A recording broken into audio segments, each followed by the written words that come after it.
శ్రీ సాయి సచ్చరితనే నమః.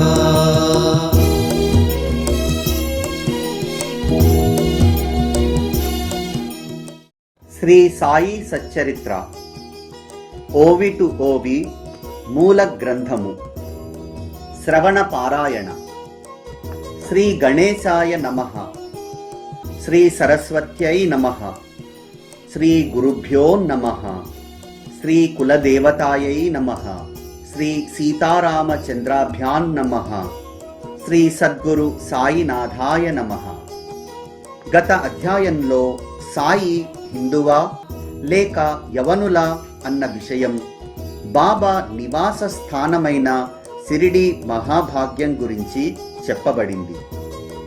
మొదట బాబా పసివానిగా ప్రకటమై తరువాత పిచ్చి ఫకీరుగా మారడం, బంజరు భూమిలో అందమైన తోటను నిర్మాణం చేయడం, అదే ప్రదేశంలో భవనం తయారవడం, బాబా యొక్క ధౌతి, పోతి, ఖండయోగ ప్రక్రియలను వర్ణించడం జరిగింది. తమ శరీరానికి శ్రమ కలిగించి అపాయాలను సహించే భక్త రక్షకుడైన సాయినాథుని నేనేమని వర్ణించను?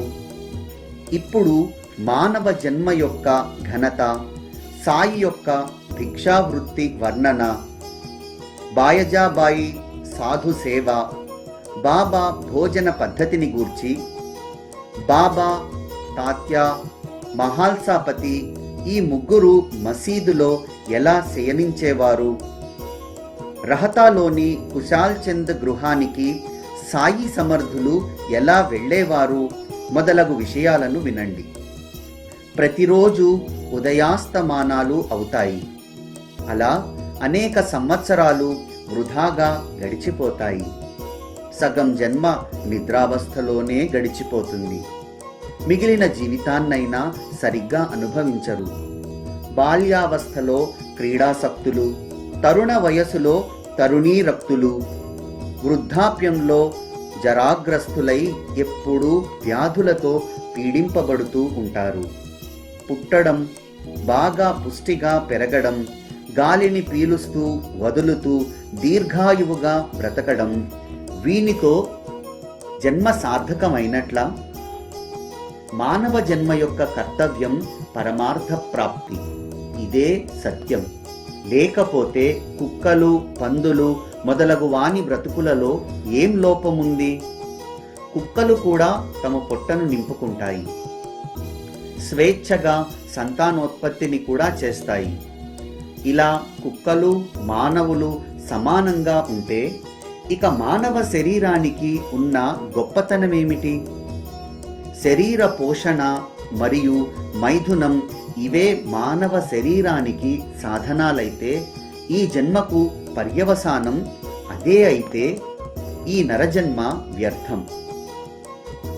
ఆహార, నిద్ర, భయ, మైథునాలు ఈ నాలుగింటితోనే ఆయువు ముగిసిపోతే ఇక కుక్కలకు, మానవులకు భేదమేముంది? మీ వివేకంతో నిర్ణయించుకోండి. ఇదే మానవ శరీరానికి సార్థకత అయితే మానై పుట్టితే మాత్రం ఏం లోటు? కొలిమి తిత్తి కూడా శ్వాసోచ్ఛ్వాసాలను చేస్తుంది. కుక్కలు కూడా పుష్టిగా పెరుగుతాయి. మనుషులు ముక్తులు, నిర్భయులు, స్వతంత్రులు మరియు శాశ్వతంగా ఉండేవారు అన్న వివేకం ఉండడం ఈ జన్మకు సఫలత. మనమెవరం? ఎక్కడ నుండి వచ్చాము? ఈ జన్మకు కారణమేమిటి అన్న ఈ రహస్యాలను తెలుసుకున్నవారు వివేకవంతులు. లేకపోతే అంతా వృధాశ్రమ. నందాదీపం యొక్క జ్యోతి మొదట చివర ఒకేలా ఉంటుంది. అయినా అది క్షణక్షణం వేరువేరుగా మారుతుంటుంది. ఈ శరీర పరిస్థితి కూడా అంతే. బాల్యం, యవ్వనం, వార్ధక్యావస్థలు జనులందరికీ ఉంటాయి. కానీ అవి సహజంగా ఎలా వచ్చిపోతాయో ఎవరూ తెలుసుకోలేరు. కళ్లకు కనిపించేది వెంటనే నశించిపోతుంది. అపరిమితంగా మారుతున్న ఒకటిగానే భాసిస్తుంది. అలాగే ఈ క్షణంలో ఉన్న శరీరం మరో క్షణంలో ఉండదు. శరీరం మలమూత్రాలు, శ్లేష్మం, చీము, రక్తాల మురికి కాలువ. దీనిని క్షణక్షణం మరణం వెంటాడుతూనే ఉంటుంది. ఇది ఇలా చెడు లక్షణాలు కలది. ఈ మానవ శరీరం క్రిమి కీటకాదులకు ఆలవాలం, అనేక రోగాలకు ఆగారం, క్షణభంగురం, అశాశ్వతం. రక్త మాంసాలు నరాలతోనున్న వాహనం, ఎముకలు చర్మాలతో కూడిన ఒక ఆకారం, మలమూత్రాల దుర్గంధపు గొయ్యి. ఇది జీవునికి ప్రత్యక్ష ప్రతిబంధకం. రక్త మాంసాలు, చర్మం, కొవ్వు, మజ్జ, ఎముకలు, వాయువు మరియు మలమూత్రాలు విసర్జించే మురికి అవయవాలు కల ఈ శరీరం అల్పాయువు కలది. ఇలాంటి అమంగళం నశ్వరమైన మానవ శరీరం క్షణభంగురమే అయినా మంగళకరుడైన పరమేశ్వరుని ప్రాప్తి ఈ శరీరం ద్వారానే. జనన మరణాలు ఎప్పుడూ వెంటే ఉంటాయి. వీనిని తలచుకుంటే దారుణ భయం కలుగుతుంది. అకస్మాత్తుగా ప్రాణం వెళ్ళిపోతుంది. పగలు రాత్రులు ఎంతమంది వస్తున్నారో, మరి ఎంతమంది చనిపోతున్నారో ఎవరు గమనిస్తున్నారు?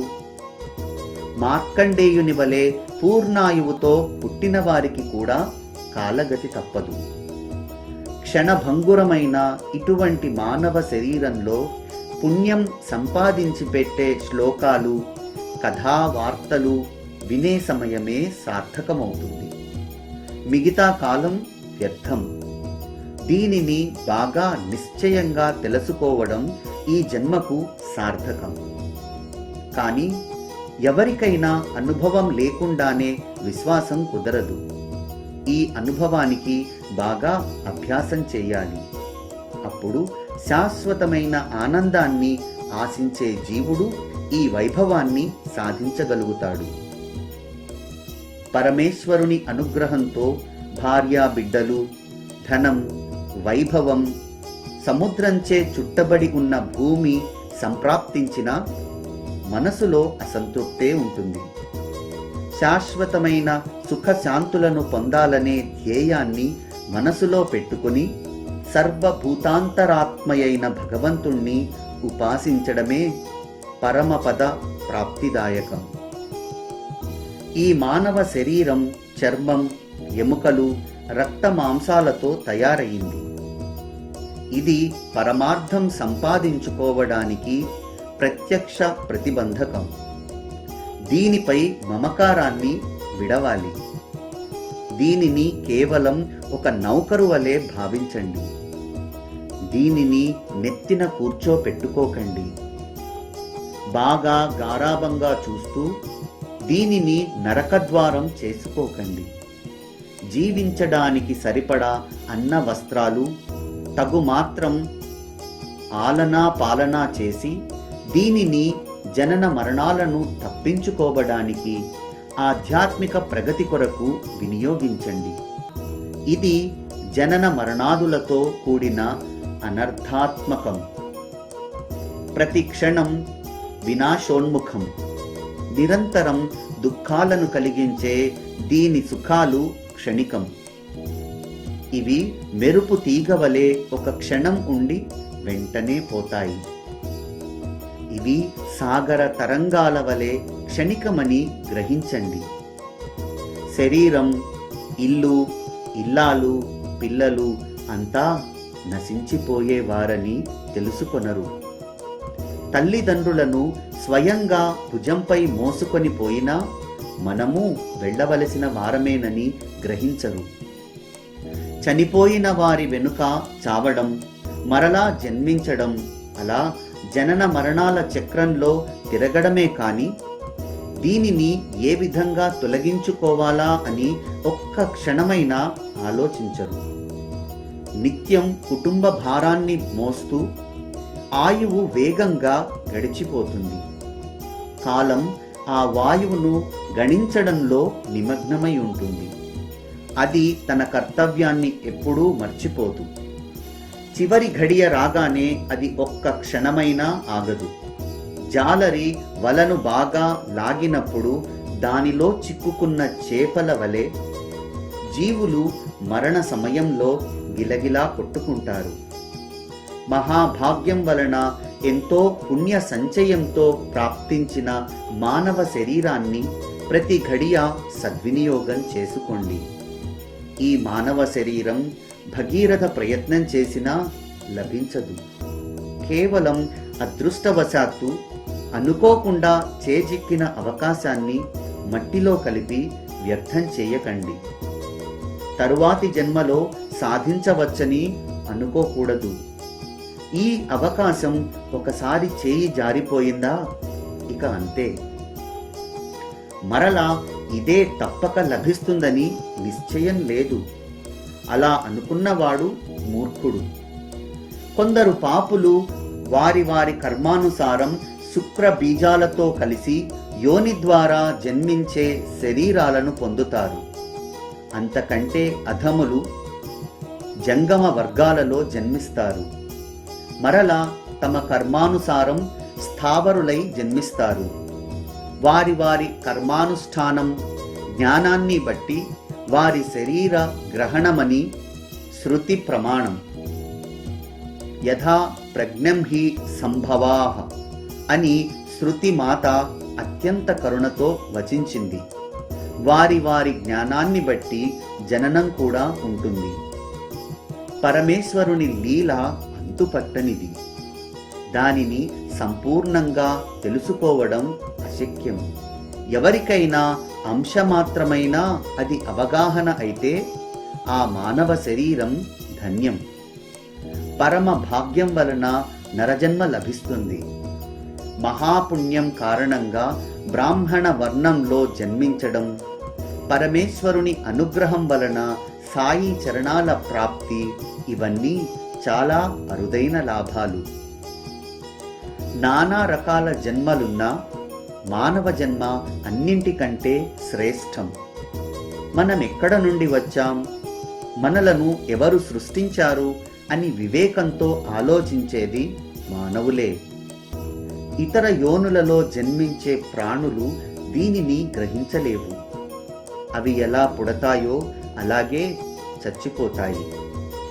భూత భవిష్యత్ వర్తమానాల గతి గురించి గాని ఈశ్వరుని గురించి గాని అవి ఎరుగవు. అందువలన పరమేశ్వరుడు ఈ మానవ శరీరాన్ని సృష్టించి వివేక వైరాగ్యాలతో మానవుడు తనను ఆరాధిస్తాడని ఆనందించాడు. నశ్వరమైన శరీరాన్ని కలిగిన మానవుడు సాధనతో అవినాశి అయిన నారాయణుడు కాగలడు. ఈ సృష్టిలో మానవ శరీరానికి సమానమైన సాధన సంపద వేరొకటి లేదు. గారడీవాడు గొప్ప చతురుడు. అజ్ఞానుల ఎదుట తన ఆటను ప్రదర్శించడు. తన కళా కౌశలంలోని మర్మాలను గ్రహించగల ప్రేక్షకులను కోరుకుంటాడు. అట్లే పశుపక్షులు మొదలగు జీవ జంతువులను, చెట్లు చేమలను అపారంగా సృష్టించిన పరమేశ్వరునికి తన లీల నిస్సారమని అనిపించి నిరాశతో దుఃఖం కలిగింది. సూర్యచంద్రులు, తారలు నిండిన విస్తారమైన బ్రహ్మాండాన్ని నిర్మించిన గొప్ప కౌశలాన్ని ఎవరూ కొంచెమైనా గ్రహించడం లేదు. ఈ సకల లీలను చేయడంలో జగదీశుణ్ణైన నా ఉద్దేశం ఏమిటి అని నిశ్చయంగా ఒక్క జీవి అయినా తెలుసుకోవడం లేదు. నా ఈ అనుపమానమైన అపార వైభవాన్ని గ్రహించగలిగే కుశాగ్ర బుద్ధి గల ప్రాణిని సృష్టించనంత వరకు నా కార్యం ముమ్మాటికి నిష్ఫలం అని తలచి జగదీశ్వరుడు తన సామర్థ్యాన్ని, సృష్టిలోని సారాన్ని విచక్షణా బుద్ధితో గ్రహించగల ప్రాణిని మానవుని రూపంలో సృష్టించాడు. అగాధమైన నా వైభవాన్ని, అట్లే నా మాయాలీలనంతటినీ అతడు ఆశ్చర్యపూర్వకంగా తెలుసుకుంటాడు. అతడే నన్ను అవలోకిస్తూ జ్ఞానాన్ని సంపాదిస్తాడు, నన్ను ధ్యానిస్తాడు, ఆశ్చర్యపడతాడు. అప్పుడు నా లీల సంపూర్ణమవుతుంది. ప్రేక్షకులు ఆనందించడమే నా యొక్క లీలకు సంపూర్ణత. నేను జగత్తును శాసించే విధానాన్ని చూచి నరుడు కృతార్థుణ్ణి అనుకోవాలి. శరీరాన్ని పోషించడం కోరికలను తీర్చుకోవడానికి, డబ్బు గడించడానికి కాదు. యావజ్జీవం తత్వజ్ఞానాన్ని సంపాదించడమే జీవితానికి సాఫల్యత. అభేద జ్ఞానమే తత్వం. ఉపనిషత్తులోని బ్రహ్మజ్ఞానం అదే. పరమాత్మ ఉపాసన అన్నా అదే. భక్తులు భగవంతుడు అన్నా అదే. గురువు బ్రహ్మ వేరు కాదన్న అభేద జ్ఞానం కలగడమే భక్తి. ఈ భక్తితో మాయను తరించడం సులభమని తెలుసుకోండి. యోగ్యులు, శ్రద్ధ కలిగిన పురుషులు జ్ఞాన వైరాగ్యాలను సంపాదించుకుంటారు. ఈ ఆత్మతత్వంలో లీనమైన భక్తులు భాగ్యవంతులు. అజ్ఞానం నిరసనం కాకుండా, ఆత్మస్వరూపాన్ని తెలుసుకోకుండా కృతార్థులమని అనుకోవడం ఒక విలక్షణమైన ప్రతిబంధకం. జ్ఞానం మరియు అజ్ఞానం ఈ రెండు అవిద్యలో పుట్టిన వికారాలు. ముల్లుతో ముల్లుని తీసి రెండింటినీ పారవేసినట్లుగా జ్ఞానంతో అజ్ఞానాన్ని తొలగించి జ్ఞానాజ్ఞానతీతులై నిర్మలమైన ఆత్మస్వరూపంలో స్థితులవడమే నరజన్మ యొక్క పర్యవసానం. విషయ వాసనలనే చమురంతా అయిపోయి, జ్ఞానాంధకారపు బుగ్గి రాలిపోయి, నేను నాది అనే వత్తి కాలిపోనంత వరకు జ్ఞాన జ్యోతి తన ప్రభను ప్రకాశింపజేయదు. శరీరానికి సంబంధించిన పనులు అవి తప్పనిసరి అయినా కాకపోయినా అవన్నీ బుద్ధి సంకల్పించినవని తెలుసుకోవాలి. సుఖంగా ఐశ్వర్యాన్ని, విశ్రాంతిని అనుభవించడం లేదా రామనామాన్ని స్మరించడం మనకు మరో రెండవ పని లేదు. కనుక ఏ కోరికలు లేకుండా నిశ్చింతగా ఉండండి. శరీరం, ఇంద్రియాలు, మనసు, బుద్ధి ఇవన్నీ ఆత్మకు ఉపాధులు. అందువలననే స్వయంగా అనాది అభోక్త అయిన ఆత్మ భోక్తృత్వాన్ని ఆపాదించుకుంటుంది. ఆత్మ యొక్క భోక్తృత్వం ఔపాధికం. ఆత్మ స్వాభావికంగా స్వయంగా అనుభవించలేదు. ఈ విషయంలో న్యాయశాస్త్రం, అన్వయ వ్యతిరేకలు ప్రమాణాలు. ఈ ఆత్మ రహస్యాన్ని తెలుసుకొని ప్రాప్తించిన కర్మలను బుద్ధికి అప్పచెప్పి దాని ద్వారా మనోధర్మాలను చేయిస్తూ స్వయంగా తాము ఏ పని చేయనట్లు ప్రవర్తించాలి. స్వధర్మాన్ని ఆచరిస్తూ ఎల్లప్పుడూ ఆత్మానాత్మ చింతన చేస్తూ ఆత్మస్వరూపంలో ప్రశాంతంగా ఉండడమే మానవ జన్మ యొక్క పర్యవసానం. చతుర్విధ పురుషార్థాలను సాధించడానికి మానవ శరీరం కంటే వేరే సాధనం లేదు. అభ్యాస పరాయణుడైన నరుడే నారాయణ పదవిని పొందగలడు. అందువలన శరీరం పతనం కానంత వరకు ఆత్మజ్ఞానం కొరకు ప్రయత్నం చేయండి. ఈ మానవ జన్మను ఉపేక్షించి ఒక్క క్షణమైనా వృధా చేయకండి. సముద్రం యొక్క ఉప్పు నీరు మేఘునిలో పడగానే అవి అమృతంలా మధురమైనట్లు గురు చరణాలను ఆశ్రయించిన వారి దుఃఖాలు సుఖమయమవుతాయి. గురువు లేకుండా మానవ శరీరానికి సద్గతి ఏ విధంగా కలుగుతుంది? గురువు స్వయంగా తమ దగ్గరకు చేర్చుకున్నప్పుడు జడులైన దీనులు ఉద్ధరించబడతారు. మంత్రం, తీర్థం, దేవుడు, ద్విజుడు, జ్యోతిషం మరియు వైద్యుడు వలనే ఏడవ వారు గురు మహారాజు. వీరందరి యందు భక్తి, విశ్వాసం ప్రధానం. వీరి యందు ఏ ప్రమాణంలో ఎంత భక్తిభావం ఉంటే ఆ ప్రమాణంలోనే సిద్ధి ప్రాప్తి. భక్తి తీవ్రత ఎంత ఎక్కువగానో తక్కువగానో ఉంటే సిద్ధి కూడా అట్లే అని తెలుసుకోండి. సత్పురుషులు బద్ధులను ముముక్షువులుగాను, ముముక్షువులను ముక్తులుగాను మార్చుతారు. అవ్యక్తమైన వీరు వ్యక్తమై పరోపకారార్థం పనిచేస్తారు. వ్యాఖ్యలు, ప్రవచనాలు, పురాణాలు చేయలేని పనులు సత్పురుషులు ఆచరణ, ప్రవర్తన, వారి మౌన ఉపదేశాల ద్వారా సులభ సాధ్యమవుతాయి. క్షమ, శాంతి, నిస్సంగత్వం, భూతదయ, పరోపకారం, ఇంద్రియ నిగ్రహం, నిరహంకారం మొదలగు వానిని ఆచరించేవారు దుర్లభం. గ్రంథ పఠనం ద్వారా లభించని సుగుణాలను వానిని ఆచరించే వారిని చూస్తే సులభంగా లభిస్తాయి. అసంఖ్యాకమైన తారాగణం ఇవ్వలేని వెలుగును సూర్యుడు ఒక్కడే ఇవ్వగలుగుతాడు.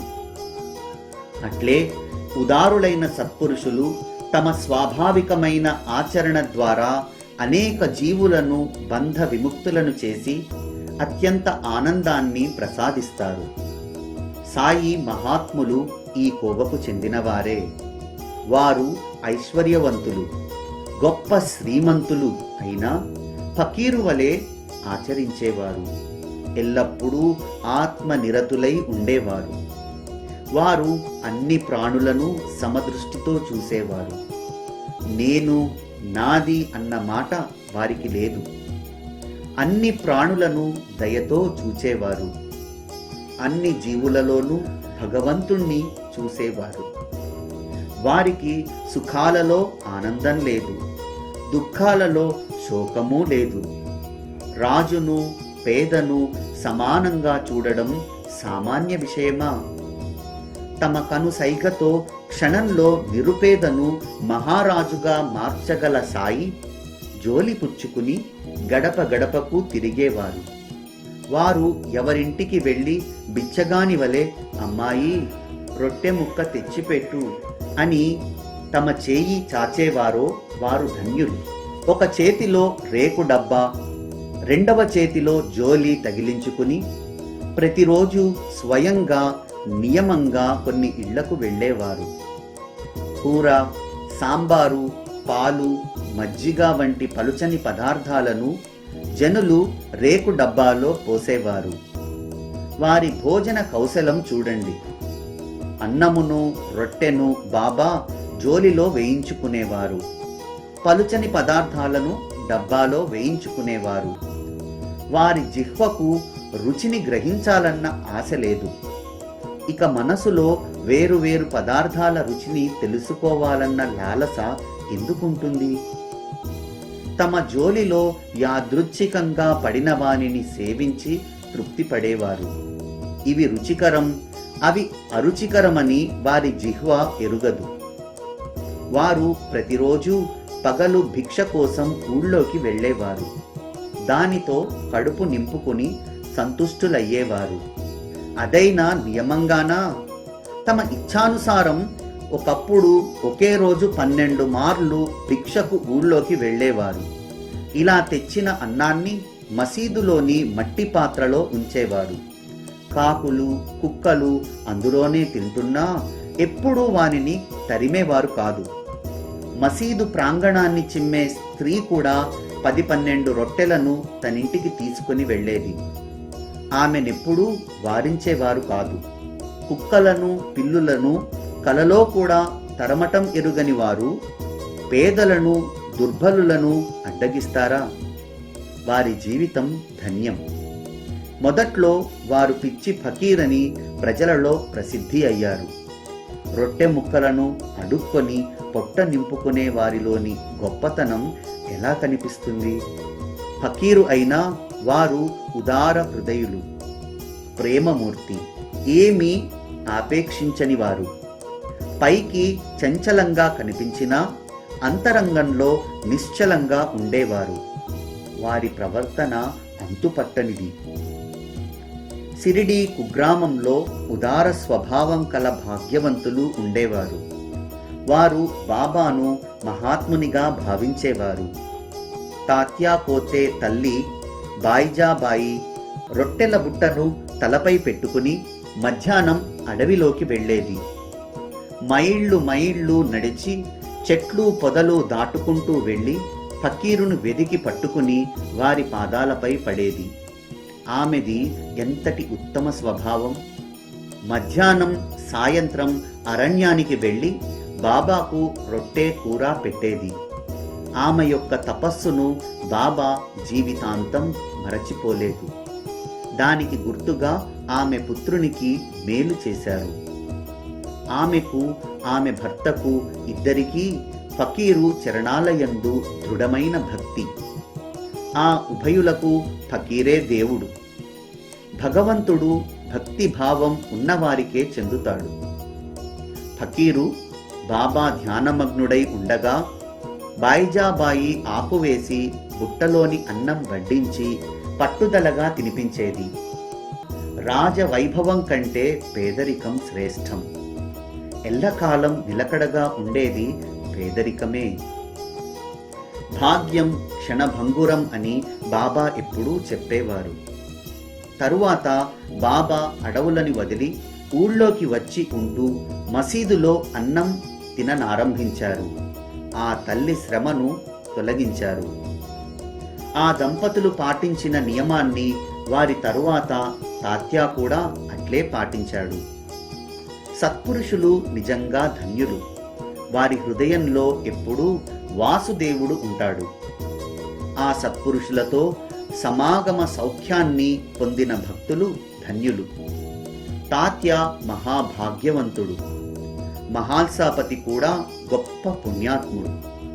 వీరిద్దరూ బాబా యొక్క సమాగమ గౌరవాన్ని సమానంగా అనుభవించారు. తాత్యా మరియు మహాల్సాపతి మసీదులో శయనించేవారు. బాబాకు కూడా వీరిద్దరిపైన సమానంగా అనుపమానమైన ప్రేమ. వీరు తూర్పు, పడమర, ఉత్తరం 3 దిక్కులలో ముగ్గురి తలలను ఉంచి మధ్యన ఒకరి పాదాలు మరొకరికి తగిలేలా పక్కలు పరుచుకుని కథలు కబుర్లు చెప్పుకుంటూ ఒకరికి కునుకు వస్తే రెండో వారు లేపేవారు. తాత్యా గుర్రు పెడితే బాబా అతనిని అటూ ఇటూ దొర్లించి అతని తలను పట్టుకుని వత్తుతూ వెంటనే లేపేవారు. మహాల్సాపతితో కలిసి బాబా తాత్యాను గట్టిగా పట్టుకుని అతని కాళ్ళు పట్టేవారు. అతని వీపును కూడా మర్దించేవారు. ఈ విధమైన అనుబంధంతో తాత్యా 14 సంవత్సరాలు బాబాతో మసీదులో నిద్రించాడు. భాగ్యవంతమైన ఆ రోజులు గడిచిపోయాయి. ఆ జ్ఞాపకాలు ఎప్పుడూ గుర్తుంటాయి. తల్లిదండ్రులను ఇంటి వద్ద వదిలి బాబాపై ప్రీతితో మసీదులో శయనించిన తాత్యాకు గల ప్రేమను ఎలా తూచగలం? అతనిపైనున్న బాబా కృపను ఎవరు విలువగట్టగలరు? తండ్రి చనిపోయిన తరువాత తాత్యా సంసారంలో పడ్డాడు. ఇంటికి యజమాని మరియు గృహస్థుడై ఇంటిలోనే నిద్రించేవాడు. ఇటువంటి భక్తులకు మరియు శ్రద్ధానిష్టలున్న వారికే సాయి యొక్క అనుభవాలు ఆహ్వానించకుండానే కలుగుతాయి. ఇది భక్తులకు చమత్కారాన్ని కలిగిస్తుంది. రహతాలో కుశాల్ చందు అను పేరుతో ప్రసిద్ధి చెందిన ఒక గృహస్థు ఉండేవాడు. అతడు బాబా భక్తుడు, ధనవంతుడు, ఆ ఊరి షావుకారు. బాబాకు ప్రసిద్ధ గణపతి కోతే పాటీలుపైనున్నంత ప్రేమ కుశాల్ చందు పినతండ్రిపైన కూడా ఉండేది. మార్వాడి జాతివాడైన అతనికి బాబాపై చాలా అభిమానం. ఈ ఇద్దరు తరచూ ప్రీతిగా కలుసుకునేవారు. కొంతకాలానికి దైవేచ్ఛతో పెద్ద సేట్ చనిపోయాడు. అయినా బాబా అతనిని మరచిపోలేదు. పైగా ఆ ప్రేమ రెండింతలయింది. తరువాత కుశాల్ చంద్ పైని బాబా ప్రేమ పెరుగుతూనే ఉండేది. బాబా తమ జీవితాంతం అహర్నిశలు అతని బాగోగులను కనిపెట్టుతూ ఉండేవారు. భావికులైన భక్తులను వెంటబెట్టుకుని బాబా ఒకసారి ఎద్దుల బండిలో, మరొకసారి గుర్రపు బండిలో మైలున్నర దూరంలోనున్న రహతాకు వెళ్ళేవారు. ఆ గ్రామస్తులు డోలు, సన్నాయి మొదలగు వాయిద్యాలతో సహా పొలిమేర వద్ద బాబాను కలుసుకుని ప్రేమతో వారికి సాష్టాంగ ప్రణామం చేసేవారు. అటు తరువాత అక్కడి నుండి బాబాను ప్రేమతో ఆనందం ఉప్పొంగుతుండగా మేళ తాళాలతో అతి వైభవంగా ఊరిలోనికి తీసుకువెళ్ళేవారు. కుశాల్ చంద్ బాబాను తన ఇంటికి తీసుకుని వెళ్ళేవాడు. అక్కడ ఫలాహారాలను సేవింపజేసి వారిని సుఖంగా కూర్చుండబెట్టి ఆ తరువాత ఉభయులు పాత కథలను, గత స్మృతులను ముచ్చటించుకునేవారు. వారి పరస్పర ఆనందాన్ని ఎవరు వర్ణించగలరు? ఈ విధంగా ఆనందంగా విహరించి ఫలాహారాన్ని సేవించిన తరువాత బాబా తన సహవాసులతో కలిసి సంతోషంగా తిరిగి వచ్చేవారు. ఒకవైపు రహతా గ్రామం, రెండో వైపు నీమ్గాం గ్రామం, ఈ రెండిటి మధ్య సిరిడి గ్రామం. ఈ మధ్య కేంద్ర బిందువు నుండి ఈ రెండు గ్రామాల నుండి బయటికి బాబా స్థూల శరీరంతో తమ నిర్యాణం వరకు ప్రయాణం చేయలేదు. అయినా వారికి ఎక్కడ ఏం జరుగుతుంది అంతా తెలుసు. వారు ఎక్కడికి ప్రయాణం చెయ్యలేదు, రైలు బండిని అసలు చూడనే లేదు. అయినా ఆ రైలు బళ్ళ రాకపోకల వేళల గురించి వారికి తెలుసు. రైలు బండి కదిలే సమయానికి వెళ్ళాలని భక్తులు ప్రయాణమై బాబా అనుమతి కోసం వారి వద్దకు వెళితే అంత తొందర పడుతున్నారెందుకు అని అనేవారు. బాబా, ఇక త్వరపడకపోతే ముంబై వెళ్లే రైలు తప్పిపోతుంది, ఉద్యోగానికి ముప్పు వస్తుంది, మా యజమాని నన్ను ఉద్యోగంలో నుండి తీసేస్తాడు అని అంటే, ఇక్కడ వేరే మరొక యజమాని ఎవరూ లేరు, ఎందుకంత తొందర, వెళ్ళి కొంచెం రొట్టె తిను, మధ్యాహ్నం భోజనం చేసి వెళ్ళవచ్చు అని చెప్పేవారు. వారి మాటను జవదాటే ధైర్యం ఎవరికి ఉంటుంది? పిన్నలు, పెద్దలు, వివేకులు, ప్రాజ్ఞులు అందరికీ ఇది అనుభవమే. వారి ఆజ్ఞను పాటించిన వారి బండి ఎప్పుడూ తప్పిపోలేదు. కానీ వారి మాటను లక్ష్య పెట్టని వారు తప్పక ఫలితాన్ని అనుభవించేవారు. అసంఖ్యాకంగా ఉన్న ఇటువంటి అపూర్వము, అభినవము అయిన అనేక అనుభవాలను ఒకటి తరువాత ఒకటి సంక్షిప్తంగా చెప్తాను. హేమాడ్ సాయి చరణాలకు శరణుజొచ్చి తరువాతి అధ్యాయంలో భక్తులు తమ ఊళ్లకు వెళ్ళేటప్పుడు బాబా ఆజ్ఞను పొందాలి. ఆజ్ఞను పొందిన వారే వెళ్ళడం, లేనివారు ఉండిపోవడం, లేకపోతే బాబా మాటను జవదాటడం వలన అపాయాలకు గురి కావడం గురించి తెలియజేస్తాడు. అట్లే మధురకర వృత్తిని చేపట్టి సాయిబాబా భిక్షాన్నాన్ని ఎందుకు సేవించేవారు, పంచసూనాది, పాతక క్షాళనం మొదలగు కథల వర్ణన, తరువాత మీ శ్రేయస్సు కొరకు సాయి చరిత్రను శ్రవణం చేయండని హేమాడ్ శ్రోతల చరణాలకు నమస్కరించి మాటి మాటికి వేడుకుంటున్నాడు. స్వస్తి శ్రీ సంత సజ్జన ప్రేరితము భక్త హేమాడ్ పంత్ విరచితము అయిన శ్రీ సాయి సమర్థ సచ్చరితంలో శ్రీ సాయి సమర్థావతరణమను 8వ అధ్యాయం సంపూర్ణం.